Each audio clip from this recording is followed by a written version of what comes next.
If you're enjoying the show and you'd like to get more, maybe you want to get bonus episodes, maybe you want to get episodes early, maybe you'd like to join monthly video hangouts with me, Jeff, and other fans of the show, the way to find out how to do that is to go to patreon.com/wehaveconcerns.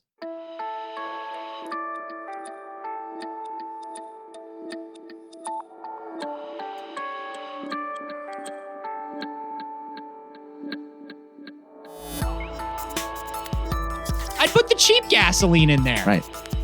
And then Sound. we're millionaires. Rob, erase this recording. This is We Have Concerns. Hi, Jeff Cannata. Hi, Anthony Carboni. Hello, concerned citizens. Well, they're doing it, Anthony. Oh my God, they're making donut pizza. Well, yes, but also... Who's making donut pizza? The donut pizza place down on Donut Pizza Row in the Donut Pizza District. You haven't been down there?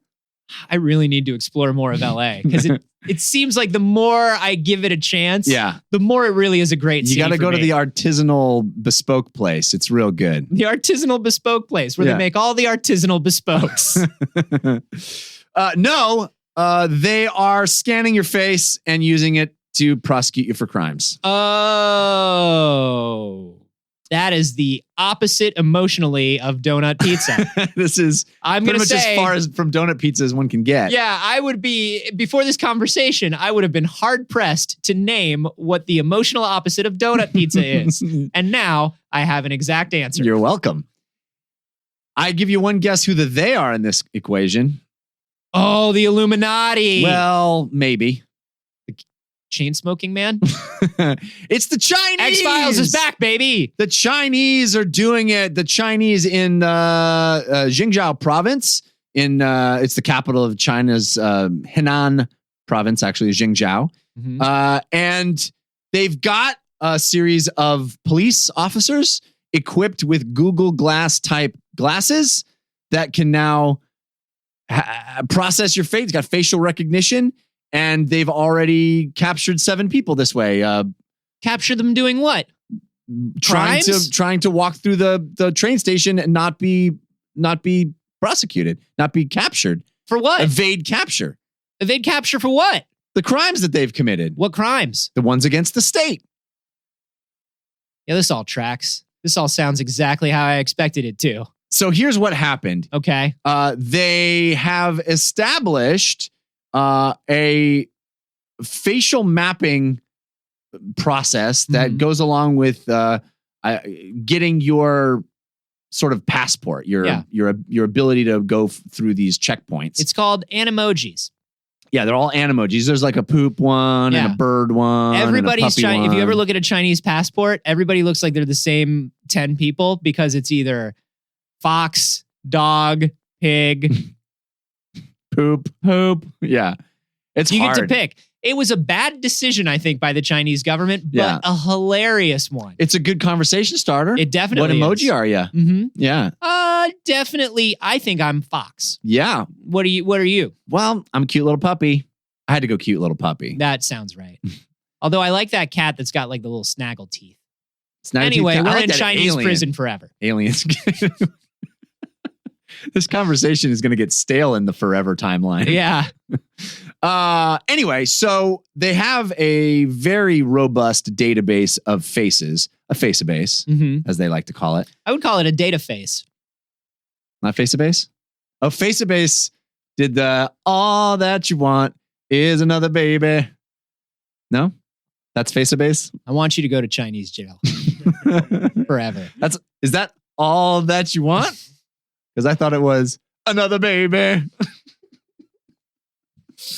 Why are these people being prosecuted and not you? How do we get you prosecuted for your crimes against me? Can't steal my face.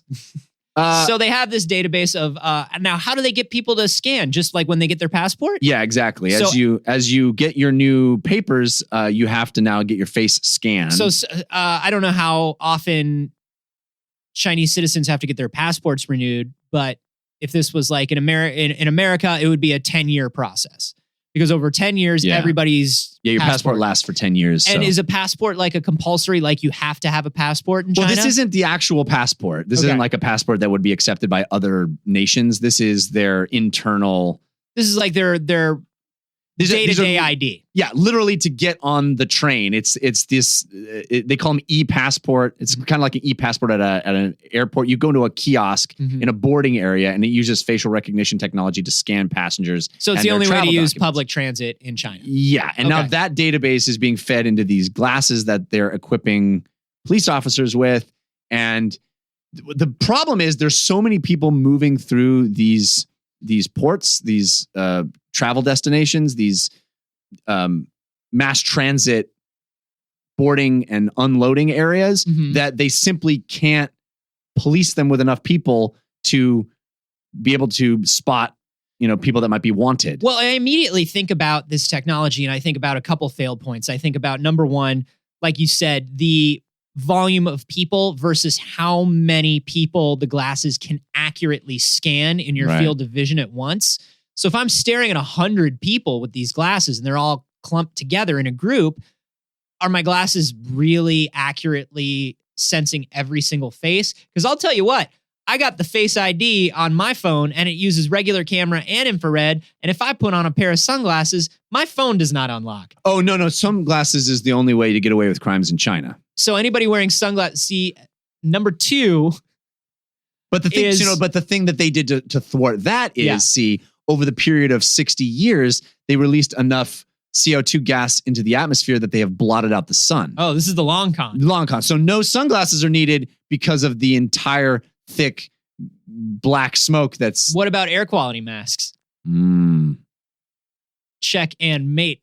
International conspiracy. Wow, you really outsmarted them. But yeah, so that's my thing is, can it scan enough people at volume and can it scan them accurately enough? Well, it's worked so far. 7 people have been... No. This is the PR. Oh, right. You know what I'm saying? They're saying we've caught 7 people who were criminals that were wanted because of this technology. They are not going to tell you how many false positives there have been, how many times... China doesn't care about false positives. How many times it's failed, the limitations of the technology. That's not the sort of thing they're going to publish. That's the sort of thing people would have to figure out on their own and publish. Right. Because they're not giving up that information. Well, this is a wide-ranging group of these 7 people, including crimes like human trafficking, all the way down to just hit-and-run accidents. Wow. So it's not like they're just looking for the worst of the worst with this tech. It's like, did you do anything wrong? We're going to scan you. That's crazy spooky. Especially when you take in the limitations of technology. Right. I mean, I guess... Glasses say you're criminal. Now you have to go through the booking process, whether you're criminal or not. Well, one would hope that you would still be subject to the same legal rights that you would have in any other way. But yeah, I mean, the first part is, hey, you look enough like the person who did this that it signaled that it's you. And now you have to defend yourself based solely on the fact that this AI routine went, yeah, your face is the face. I don't know, man. Between my iPhone and Connect and that NBA Live thing where you scan your face and you become a player, I don't trust this technology at all. Yeah. Because I just looked like a weird lump goblin. Now, do you think, though, that all that stuff I look like a normal lump goblin in real life. Yeah, not weird at all. I'm on the high end of lump goblin. You're right, man. And you got to stand up for yourself a little more. Top 1% lump goblin. That's right. Here. Do you think that we've all just been given the dumbed down version of this stuff and they got the super sweet version for catching criminals? I mean, potentially. I mean, image recognition and face recognition has certainly gotten a lot better. I know we've all been sort of surprised when we'll like go on to Facebook or Google Photos or iPhoto or any, iOS photos or something like that. And it's like, found 3 faces. Think this one is Jeff, and this one is Rob, and this one we don't know. And it's like, holy shit, don't do that. I just did that Google art thing where it looks at your face and says, you look like this old art. Yeah. And if any of those old art dudes had done a crime, I'm worried because it didn't look anything like me. It gave me a famous painting of a lump goblin. That tracks. Does it? But it was like on the high end of the lump goblin? I don't know. It didn't seem like it. But lump goblins looked different back then. It was like 200 years ago. They were shorter. They were squatter. They didn't get enough protein. Yeah. But the thing about the Facebook thing and the Google photo thing is it's using a reasonably sized comparative database. It's not searching everyone. When it says, hey, I think I found Jeff and Rob in your photos, it's because you guys are also in my friends group. So it's not trying to search everybody who looks remotely like you. 1.3 billion Chinese people are potentially walking around here. Yeah, it's not like, hey, I found a white guy with glasses. Right. It's probably Jeff Kanata. Right. You know, that's not it. The report here says that it's able to identify the face within 3 seconds. Now, that's not fast. No. Staring at someone's face, like if you are on duty wearing these goggles, these glasses, no, not goggles, they're glasses. If you're wearing these glasses and you're a police officer, you have to maintain a look at each face for 3 seconds. That's a long time. Now, if you are detaining someone or talking to someone, if you have reason to believe this person is shady, if you have reason, I don't know what the probable cause rules or anything like that are in China, but if you see somebody acting fishy in a train station and you pull them aside and you're talking to them, right, your glasses will have time. This doesn't sound like some future technology where I look in a crowd because I'm looking for a fugitive from the law. Stop! And my glasses Enhance. are like Blade Runner style or whatever. It does. That's what the headline conjures. Yeah. But it may not be actually accurate.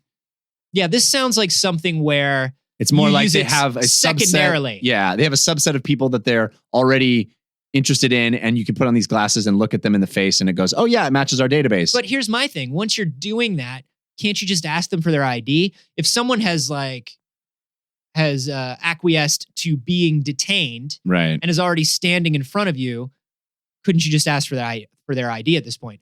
The only way I think this technology is useful for the thing it's supposed to be useful for is if I can scan the crowd, and even if I don't see it, my glasses go, that's the guy, but I don't want it to work that way because that's creepy police state shit. Well, and don't do it. Let's talk about that. Let's say that is how it works, and they can just scan the crowd. They can just stand there like a sentry and look from left to right, and the glasses are like cool, cool, cool, cool, not cool, cool, cool, like a big, scary Big Brother version of Duck, Duck, Goose. My thing about that is even one false positive. There are two outlooks on this, right? There's one that's like, hey, if there's a false positive, it's okay. It happens every once in a while. It'll be dealt with. And the system, the backup of the rest of the process will set them free. Yeah, it's not like you go, ding, ding, ding. Okay, handcuffs on. Yeah. You go ding, ding, ding. You walk over and you're like, hello, sir or madam. I am of the other opinion, which says one false positive destroys this entire system and it should not be in place because that infringes on the rights of people. That's where I stand for. To be questioned based on facial proximity to a criminal? Exactly. I don't know. You look sort of like a guy we're looking for. But that happens all the time in America. And it shouldn't. You look sort of like a guy we're looking for is literally police code for we're going to fuck with you right now. Yeah, but how else do we find people we're looking for? You match the description. Ask anybody who's ever been told they match the description. Listen, how fair that is. I'm sensitive to that, and I understand that it's the basis of a lot of discrimination in this country, but it's also, I don't see an alternative for we're looking for a person, you look like that person, I need to talk to you. Yeah. I don't know what the alternative to that is. Yeah, it's just tricky when like... In fact, maybe these goggles are actually more accurate than that. Maybe they could reduce some of that. Could be. I mean, and then at least there is a sort of record keeping thing to it. Like maybe it's harder to do. Maybe that way it's like, okay, well, this officer wouldn't have approached you except the glasses gave a positive. It was not the officer. It literally was you matching some sort of record keeping database. But then I say, what are your tolerances for you look like this person? What is the margin of error before the glasses say not a match? Well, is that margin of error favorable for people or unfavorable for people? Because just like I said, with like white guy glasses, short, dark hair, if that's all it needs, Jeff, you're getting pulled over every time. Right. And that's a problem. Well, okay, so let's run this thought experiment then. Let's say in some future moment that's not too far away from now, these things are remarkably accurate and effective. And we trust them. And even if we don't trust them, there's a process in place where this is not the beginning. And this isn't judge, jury, and executioner. This is just the starting point that says, okay, you match the thing. Now let's investigate you and find out where you were on the night of whatever. It's just the kicking off point of the, let's hope, fair legal process of prosecuting a criminal. Okay. Let's say that is all the given. Is there not an argument to be made that just setting up a series of cameras all over the place England. You're talking about England. Yeah, but England with this facial recognition technology where like if you've done something bad, you can't show your face in this town because we will see it and we will be able to apprehend you. I'll say this. Over here in the States, we do tend to think of that the England system as being very invasive, whereas in England, they don't necessarily think of it that way as much. They're more used to it and they tend to trust it a little bit more. My sister, who was born here, raised here, lived in England for a very long time, is like, yeah, nobody really worries about the CCTV cameras because there are so many of them. And if they're not looking for you, why would they? Right. You know what I mean? It becomes more helpful than harmful. The United States is sort of built on a backbone of fucking leave me alone and let me do my thing. Yeah. And it becomes, as we move into a more highly populated future and into a future where we need to deal with a larger population, is that an okay philosophy to have still? And what are the boundaries of that philosophy? I think there's clearly a potential slippery slope of computer says you're bad. And if I'm very good at special effects makeup, can I rob a bank as you? Oh, shit. Jeff Kanata. Oh, now I shit. am the white guy with glasses and dark hair. No! All I had to do was put on glasses. I just had to put on glasses you're that guy already. and rob a bank, and they thought it was you. And now I'm scot-free. I'm living in England where the cameras don't have facial recognition, and you're in jail. Oh, man. Now you see where I'm coming from. And then I rip off my face. And I rip off your actual face? off my face, and underneath it, you find out that you've been hosting a podcast with somebody else the whole time. Somebody that's not dark-haired and doesn't wear glasses? That's right, but still probably a white guy. Oh, it is a podcast. Looking at the just the number of podcasts and the way these things work, and then we got bigger problems than camera glasses, everybody. I think, though, that yes, there's clearly a potential slippery slope of computer said you're bad, therefore you're in deep trouble. That we don't want to get to. Obviously, you want to still have legal rights and you want to still have, a process that ensures that we don't prosecute the wrong people for the wrong reasons. But I don't think it's necessarily bad to say there is a process by which bad people are always found. Sure. Can I tell you what I think this really comes down to, if I can be honest? Please. I think this story is 50 to 60% propaganda. I don't think these glasses work. I don't think they work as well as the Chinese government says they work. But you can see a day I think this is not to too far scare off. people into being like, oh, if I do something wrong, the police have a facial database and their glasses can literally see me. You think it's an intimidation thing of like, you can't, no crime now. We have Terminator robots who are ready to be deployed at a moment's notice that can track you down. I think they're building the system. I have no doubt they're building the system. I don't think it works at this point. But you can imagine a day not in the not too distant future where it does work. Like this isn't going to always not work. Sure. And that's why we kind of have to deal with stuff like this now.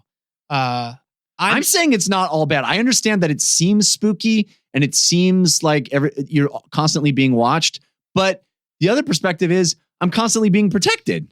Absolutely. And I think, like I said, there are two definite ways to look at this. I would love to know what everybody listening thinks. Are you for programs like this? Do you think they do more harm than good? Where do you stand? Where do you stand on this? Let us know on Twitter. I'm at @Carboni. I'm at Jeff Kanata. And you can hashtag those Master of Disguise. And please just give us as precise a description of your face as possible. Yeah. So that we can map it into our 3D program. Make sure your Twitter avatar is like a very clear, full-on picture, and then a profile view as well. Very important. Oh, and then you can also leave higher resolution photos of yourself on our Facebook group. Oh, yeah. That's facebook.com/group/we have concerns. We're just collecting this to collect it. We just want the data. We just want to have a very close-knit group of concerned citizens. That we can find anywhere at any time through any device. And maybe use their faces to commit crimes. It's for your own